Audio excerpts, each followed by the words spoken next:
नमस्कार, knocking-news.com में आपका स्वागत है। मैं हूं गिरिजेश वशिष्ठ। आप सभी को होली की आर्थिक शुभकामनाएं। त्यौहार मनाएं, अच्छे से मनाएं, रंग खूब जमाएं, पर रंग में भंग ना हो। उसे रंग कतई न लगाएं जिसकी सेहत के लिए या जिसकी भावनाओं के लिए आपके रंग खुशियों की जगह गम दे जाएं।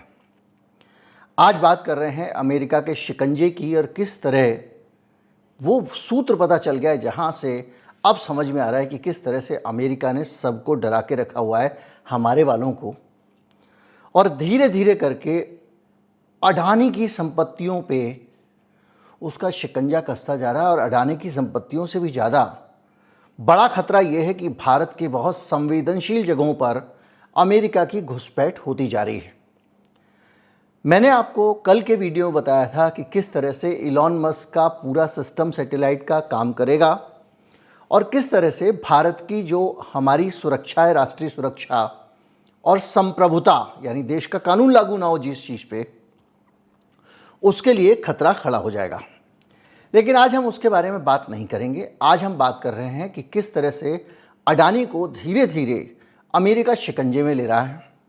हम सब जानते हैं कि अमेरिका में किस तरह से एक मुकदमा चल रहा है जिसमें अडानी के ऊपर आरोप है कि उसने भारत में अपनी सोलर बिजली की बिक्री बढ़ाने के लिए केंद्र सरकार का जो सोलर डिपार्टमेंट है उससे मिलके राज्य सरकारों के बिजली घरों को मोटी रिश्वत दी ताकि वो मोटे दाम में बिजली खरीद सकें। इस पे 2 मुकदमे अमेरिका में दर्ज हुए। एक मुकदमा हुआ जो वहाँ की सरकार ने दर्ज किया, वहाँ के इन्फोर्समेंट डिपार्टमेंट ने किया, या समझे कि वहाँ की पुलिस ने किया। और क्योंकि वहाँ पर एक कानून है जो ये कहता है कि कोई भी विदेशी नागरिक करप्शन अगर करता है तो अमेरिका उस पर एक्शन लेगा।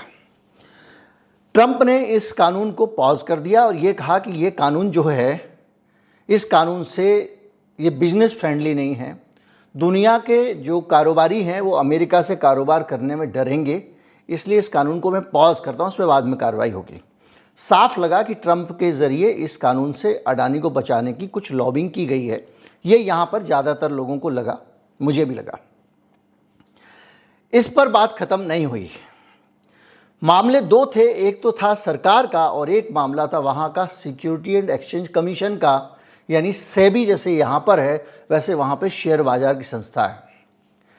सरकारी वाले मुकदमे में ट्रंप हस्तक्षेप कर सकते थे और चल जाता, लेकिन अगर सेबी के मुकदमे में हस्तक्षेप करोगे तो पूरा का पूरा बिजनेस वाला जो मामला है वो एक सैक्रोसेंट चीज़ है। आज अगर सेबी के कानून अंधाधुंध सरकार बदलने लगे ट्रंप की तरह तो शेयर मार्केट से लोगों का भरोसा उठ जाएगा। तो अमेरिका में सिक्योरिटी एंड एक्सचेंज बोर्ड का जो मुकदमा है उस मुकदमे पे कार्रवाई चल रही है। अभी उस मुकदमे का ये एक पहलू है, अभी इसका दूसरा पहलू भी मैं आपको बताऊंगा, वो बहुत खतरनाक है, जो राष्ट्रीय सुरक्षा से जुड़ा हुआ है। तो क्या हुआ कि वो जो मुकदमा था उसमें अडानी साहब को समन किया गया कि आप जो गौतम अडानी हाजिर हो और उनका जो भतीजा है वो हाजिर हो। इन दोनों को जो समन आया वहाँ से, उस खबर को यहाँ पर दबा दिया। पूरे मीडिया में ये खबर नहीं है। क्यों नहीं है? उसके 2 कारण हैं। एक तो ये है कि जो इंटरनेशनल सारी की सारी न्यूज़ एजेंसीज़ हैं वो अमेरिका के अंडर में हैं। दूसरा, भारत में भी जो न्यूज़ एजेंसीज़ हैं, पीटीआई है, यूएनआई है और आपका एएनआई है। तो एएनआई तो आपको पता है कि पूरी तरह से वो बीजेपी की एजेंसी के तौर पे काम करती है, हमने कई समय पे देखा है। तो ये खबर जब रिलीज़ होगी अखबारों को, अखबार अंतर्यामी तो नहीं है, इन एजेंसियों को पैसा देते हैं, ये जो भी खबर आती है उनको देती हैं। उस बीच में इन एजेंसियों ने उसको दी, नहीं दी, या अखबारों ने दबा दी, अलग बात है। लेकिन एक अखबार द हिंदू उस खबर को ले आया। उससे पता चला कि गुजरात के किसी सेशन जज को, सत्र न्यायाधीश को ये लेटर गया है। केंद्र सरकार के लॉ डिपार्टमेंट ने इस लेटर को आगे बढ़ाया, क्योंकि अमेरिका जब किसी को अपने यहाँ पे मुकदमे में मांगेगा तो वो हेग संधि हुई है एक पुरानी, उसके तहत, जहाँ तक मुझे याद है 71 की है, तो हेग संधि के तहत वो आपकी सरकार को चिट्ठी भेजेंगे कि ये हमारा मुलजिम है और इसको हाजिर किया जाए।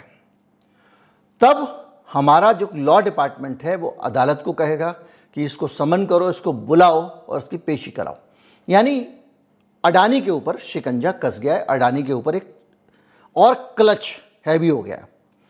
भला हो द हिंदू का कि हमको ये खबर मालूम पड़ गई, बाकी देश को मालूम पड़ गई, जिनको नहीं पता चली उनको भी इससे पता लग जाएगी। लेकिन मसला सिर्फ इतना नहीं है, मसला और भी खतरनाक है, और वो सीधे सीधे अडानी की संपत्तियों पर कब्जे का है। इस मामले पे आगे बढ़ें उससे पहले मैं आपको 2 मामले पुराने याद दिलाना चाहता हूँ भारत के। एक नेटवर्क 18 है जो आप देख रहे हैं कि जिसको कहते हैं न्यूज़ 18 और बहुत सारा CNN। ये पहले IBN कंपनी के पास होता था और IBN कंपनी के मालिक थे राघव बहल। राजदीप सरदेसाई का भी उसमें कुछ हिस्सेदारी थी। बहुत सारे लोग, सागरिका घोष, बहुत सारे अच्छे अच्छे पत्रकार। तब IBN 7 होता तो याद कीजिए आशुतोष भी उससे जुड़े हुए थे। ये कंपनी जो है ये एक मीडिया हाउस था इंडिपेंडेंट। अडानी ने इस कंपनी को कर्जा दिया और समय पर कर्जा ना चुका पाने के कारण इनको फाइनेंस किया। इस कंपनी को उन्होंने हड़प लिया। दूसरा उदाहरण NDTV का हुआ। प्रणय रॉय को किसी ने कर्जा दिया हुआ था, उस कर्जे को अडानी ने खरीद लिया और खरीदने के बाद एक खास समय पे जब प्रणय रॉय कब्जा नहीं चुका पाए तो उनकी कंपनी पे कब्जा कर लिया। यानी एक कंपनी किसी जिसके ऊपर कोई कर्जा है उसको दूसरी कंपनी खरीद लेती है और खरीदने के बाद उस कंपनी को हड़प जाती है। अब आते हैं अडानी से जुड़ा हुआ मामला क्या है। 2 कंपनियां हैं, एक है सीटाडेल और एक है ब्लैक रॉक। ब्लैक रॉक और सीटाडेल ने अडानी समूह के साथ एक समझौता किया है। अब इस समझौते पर क्या अमेरिका में जो अडानी साहब के सिर पे गिरफ्तारी की तलवार लटक रही है उसका कोई कनेक्शन है या क्या है, नहीं पता है। सरकार बदल जाने, ट्रंप के आ जाने और ट्रंप के आते ही भारत में उसकी मनमानियां शुरू हो जाने, सुप्रीम कोर्ट से अपील करने सरकार के कि भैया हमको कानून बदलने की इजाज़त दे दो, हमको लाना है स्टारलिंक को, इलॉन मस्क को लाना है। ये सब सिलसिला चारों तरफ से शुरू हो जाता है। उसी बीच में 2 बड़े हैवी वेट फाइनेंसर अडानी के साथ एक समझौता करते हैं। $75 करोड़ का ये समझौता है अडानी समूह के साथ ब्लैक रॉक और सीटाडेल का। इसमें 2 नाम हैं, ब्लैक रॉक और सीटाडेल। सीटाडेल ने कहा कि नहीं भी हमारा कोई समझौता नहीं हो रहा, लेकिन ना तो ब्लैक रॉक ने मना किया ना अडानी ने किया अभी तक के हिसाब से। तो ये $75 करोड़ जो हैं, इस पैसे को रीफाइनेंस किया जा रहा है। मतलब अभी अडानी ग्रुप के पास 75 करोड़ रुपए का कर्जा है किसी और जगह से।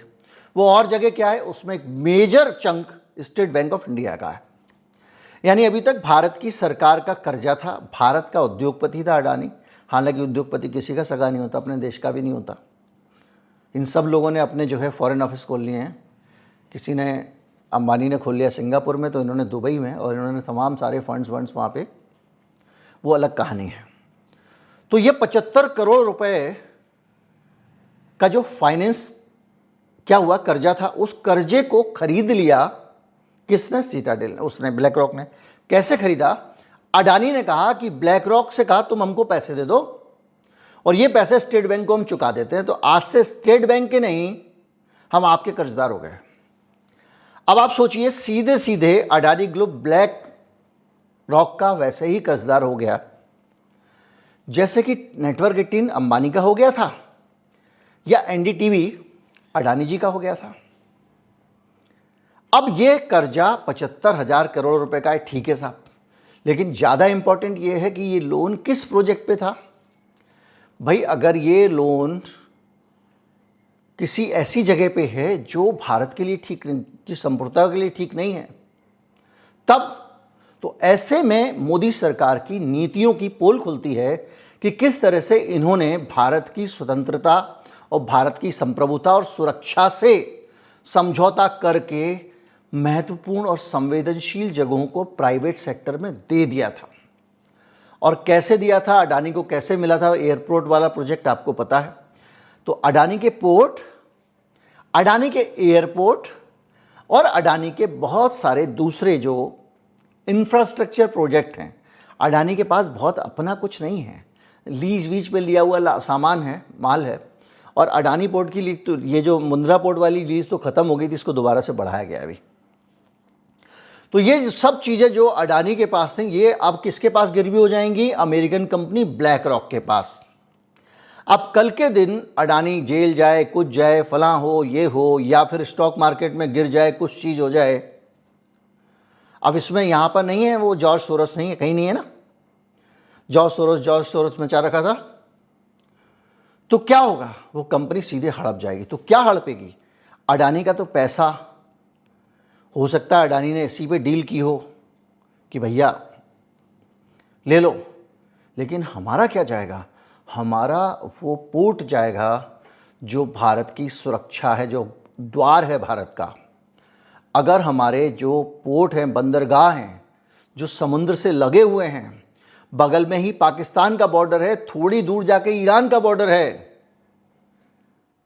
वहां पर जो पोर्ट हैं उनके जरिए सीधे से अगर उन जगहों पर भारत के गेट पे अगर अमेरिकी कंपनी का कब्जा हो जाता है तो किसका हुक्म मानेगी?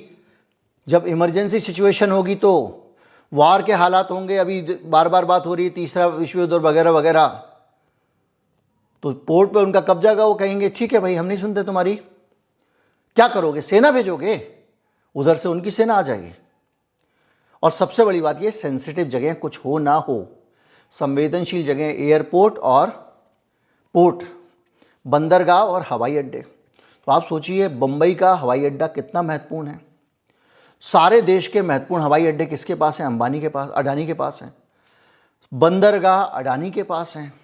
और ये सारे बंदरगाह आप याद करिए, ये उस जगह पे हैं अरब सागर में जहां पर पाकिस्तान का भी हस्तक्षेप है, और पाकिस्तान के युद्धपोत, वो तो बना नहीं सकता, उसको चीन ने गिफ्ट किए, वो भी हैं। तो देश के अति संवेदनशील जगहों को अब हमने वल्नरेबल बना दिया। आपने प्राइवेट सेक्टर में अडानी को देकर ही गलती की थी। इतनी संवेदनशील चीज़ों को अगर इस देश की सरकार नहीं संभाल सकती, वो लालाओं को दे रही है, तो उसको सोचना चाहिए कि वो है किस लिए और उसका वजूद और अस्तित्व क्या है। तो उस सरकार ने अडानी को दिया, और अडानी तक तो ठीक था, अडानी ने उठा के इसको ऐसी जगह गिरवी रख दिया जो अमेरिकी कंपनी है, कुख्यात है। ब्लैक रॉक की हिस्ट्री आप गूगल कर लीजिएगा, दुनिया में कहां कहां इसने कंपनियां हड़पी हैं। और आज अब आप पूरी तस्वीर समझें। अडानी साहब को के ऊपर मुकदमा मजबूत हो गया, अडानी साहब किसी मामले में फंस गए हैं, उनके ऊपर शिकंजा कसता जा रहा है, और उनके जरिए भारत की संवेदनशील संपत्तियों को गिरवी रखा जा रहा है अमेरिकी ताकतों के पास।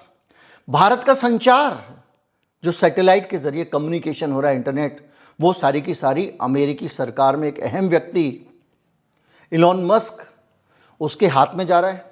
उस पर सरकार का नियंत्रण नहीं रहेगा, सरकार उस डाटा को सेंसर नहीं कर पाएगी, और वहाँ से जो चीज़ें भारत सरकार प्रतिबंधित करना चाहे वो कंटेंट भी प्रतिबंधित करने की स्थिति में नहीं दिख रही है। तो ये पूरा का पूरा जो चक्र है अमेरिका का, वो भारत को अपने शिकंजे में कसता जा रहा है, ऐसा लगता है। सावधान रहना चाहिए, सरकार को इस पर काम करना चाहिए और भारत की सुरक्षा सुनिश्चित करनी चाहिए। नमस्कार, जय हिंद।